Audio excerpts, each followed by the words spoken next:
வணக்கம். 3 ஸ்பூன் எண்ணெய் சூடானதும் 1/4 ஸ்பூன் கடுகு, ஒரு சிட்டிகை சீரகம், ஒரு வரமிளகாய், ஒரு சிட்டிகை வெந்தயம் சேர்த்து பொரிய விட்டுருக்கேன்.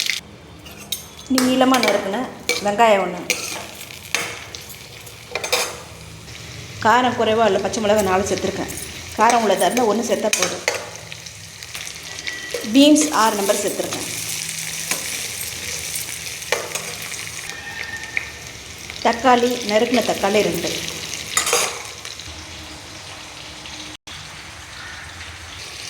மஞ்சள் பொடி 1/4 ஸ்பூன், சாம்பார் பொடி 1 ஸ்பூன், சிகப்பு மிளகாய் பொடி 1/4 ஸ்பூன், தனியாத்தூள் 1/4 ஸ்பூன், உப்பு தேவைக்கேற்ப,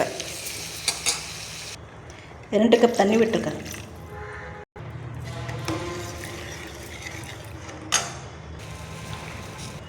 அஞ்சு நிமிஷம் கொதிக்க விட்டு இந்தளவு சுருண்டு வரும்போது புளி கரைசல், நெல்லிக்காய் அளவு புளி 1 டம்ளர் தண்ணியில் கரைச்சி விட்டுருக்கேன். திக்கான கரைசல் சேர்த்துருக்கேன்.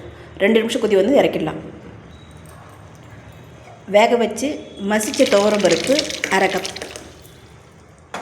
5 விசில் வேக வச்சு எடுத்தேன். பருப்பு சேர்த்து ஒரு கொதி வந்த உடனே இறக்கிடலாம். பீன்ஸ் சாம்பார் சாதம், இட்லி, தோசை, சப்பாத்தியோடு சாப்பிட்லாம்.